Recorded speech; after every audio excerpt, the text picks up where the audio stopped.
आज की कहानी क्या था। एक पेड़ पर एक चिड़िया आवाज़ कर रही थी। आवाज़ कुछ अन्य चिड़ियों की अपेक्षा कुछ अलग थी। उसमें कुछ कुछ थोड़ा सा समझ में आ रहा था। तो क्या हुआ, एक व्यक्ति उस चिड़िया की आवाज़ को सुनने लगा। सुनने के बाद वो उससे कुछ निष्कर्ष निकालने का प्रयास कर रहा था कि आखिर ये चिड़िया बोल क्या रही है, लेकिन वह स्पष्ट पता नहीं कर पा रहा था कि आखिर ये चिड़िया वास्तव में बोल क्या रही है। तो उसने सोचा ठीक है, अब यहाँ से जो भी व्यक्ति निकलेंगे उनसे पूछेंगे कि आखिर ये चिड़िया बोल क्या रही है। तो सुबह का समय था। एक पंडित जी निकले। तो उस व्यक्ति ने उनसे पूछा कि पंडित जी, हम बहुत देर से इस चिड़िया की आवाज़ सुन रहे हैं, लेकिन हमें समझ में नहीं आ रही है ये चिड़िया बोल क्या रही है। पंडित जी कहने लगे कि कितना साफ तो बोल रही है। वो चिड़िया कह रही है, राम लक्ष्मण दशरथ। चिड़िया क्या बोल रही है? राम लक्ष्मण दशरथ। तो उसने भी वैसा लगाया कि बोले हाँ, कुछ समझ में तो आ रहा है कि ऐसा बोल रही है। तो वो सुनता रहा। अब उसने सोचा कोई और से पूछेंगे।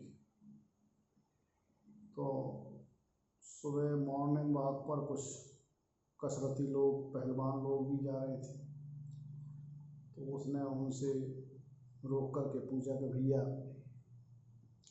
इस पेड़ पे जो चिड़िया बैठी है आवाज़ कर रही है, लेकिन हमें क्या समझ में नहीं आ रही कि बोल क्या रही है। आप बताओ जरा क्या बोल रही है। तो उनने थोड़ी आवाज़ सुनी और बस बोल दिया, अरे बोले कि कितना साफ बोल रही है। वो चिड़िया बोल रही है, दंड बिठक कसरत।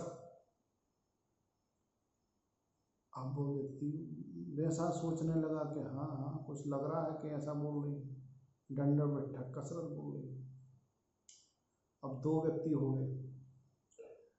अब एक उसने सोचा कि भाई दो व्यक्ति हैं तो कुछ समझ में नहीं आ रहा है, एक कचूरा एक बोल रहा है कि राम लक्ष्मण दशरथ, एक कह रहा दंड बिठक कसरत।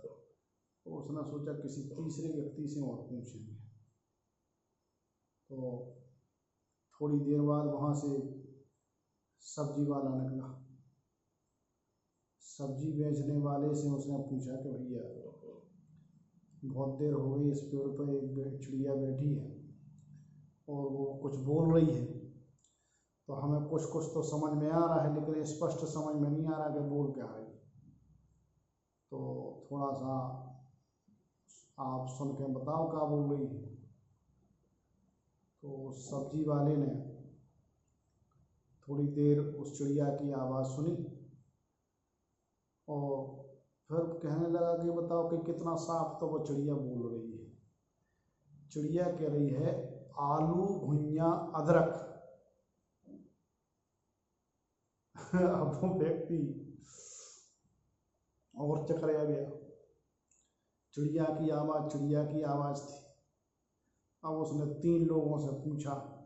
तो एक बोल रहा है, क्योंकि उसका ध्येय धार्मिक प्रवृत्ति का था, तो वो बोल रहा है राम लक्ष्मण दशरथ।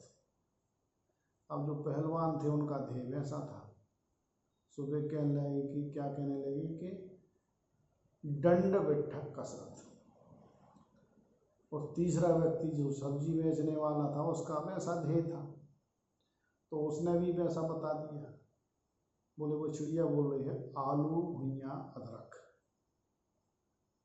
तो इस तरह से कहानी का निष्कर्ष ये है कि जिस व्यक्ति का जैसा ध्येय होता है, जैसा जुड़ाव होता है, वह वैसा ही निष्कर्ष निकालता है, अपने ही हित में ही निष्कर्ष निकालता है। और भी अपन जितने लोगों से किसी बात के संबंध में पूछें, तो वो जैसा जिस व्यवसाय से, जिस काम धंधे से जुड़ा होगा, वो वैसा ही आपको समाधान बताएगा।